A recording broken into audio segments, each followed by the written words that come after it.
Because at 9:30 this morning, we were actually running an exercise for over a company of 1,000 people in London, based on simultaneous bombs going off precisely at the railway stations that happened this morning.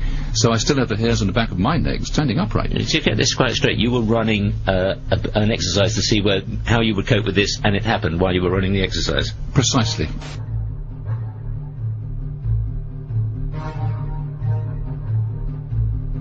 Supposed to believe is some kind of coincidence, there was also an anti-terrorist drill going on 7/7.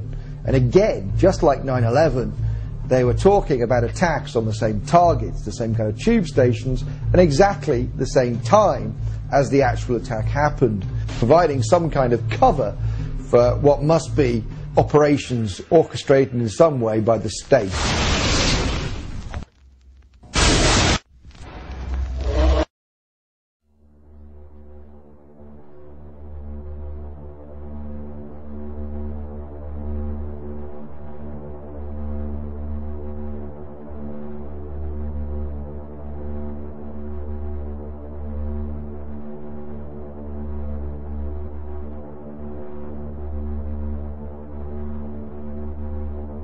I am absolutely appalled at how much people in this country do not think. We are given to understand that an Arabic guy out there up in the mountains financed the most elaborate attack on this country. Do you think some people in a cave, were able to have NORAD stand down? Do you think that people in a cave were able to have all of this happen? And when I think about how many Americans were killed in New York City, and believing as I do that this thing was a setup job, this is a textbook operation that Nazis used, and they've used it over and over again. America has been suckered in one more time.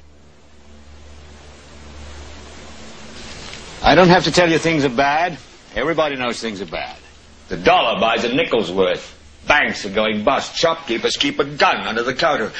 Punks are running wild in the street, and there's nobody anywhere who seems to know what to do, and there's no end to it. We know the air is unfit to breathe, and our food is unfit to eat.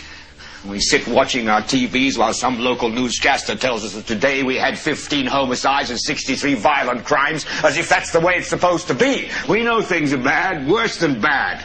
They're crazy. It's like everything everywhere is going crazy, so we don't go out anymore. We sit in the house, and slowly the world we're living in is getting smaller, and all we say is, please, at least leave us alone in our living rooms. Let me have my toaster and my TV and my steel-belted radios, and I won't say anything. Just leave us alone. Well, I'm not going to leave you alone. I want you to get mad. I don't want you to protest. I don't want you to riot. I don't want you to write to your congressmen, because I wouldn't know what to tell you to write. I don't know what to do about the depression and the inflation and the Russians and the crime in the street. All I know is that first, you've got to get mad. You've got to say, I'm a human being. God damn it. My life has value.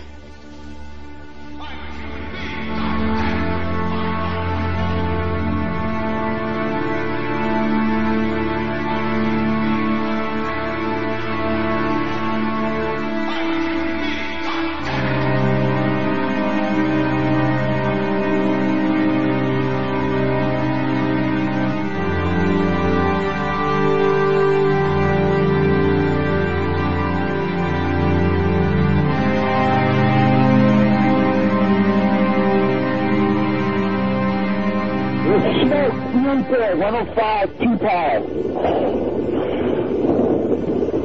It's really there, it's black, it's iron.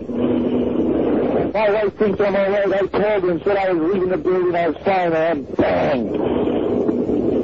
It's the 3 of us, 2 broken windows. Oh, God!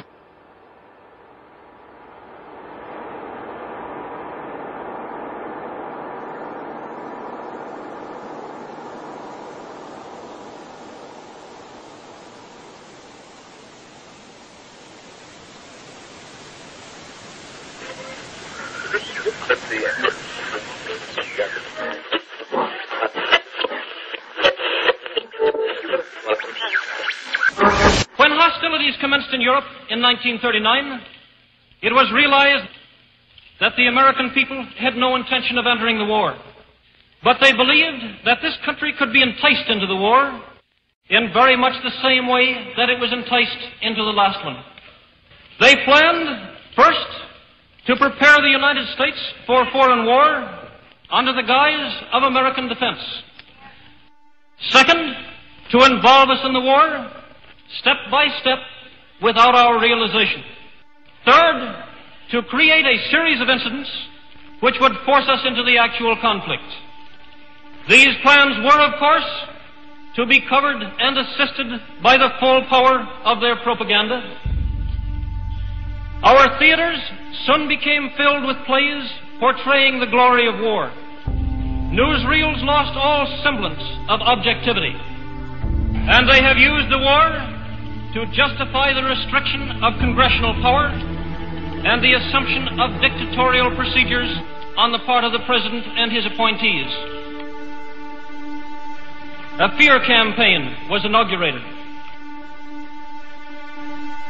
We cannot allow the natural passions and prejudices of other peoples to lead our country to destruction.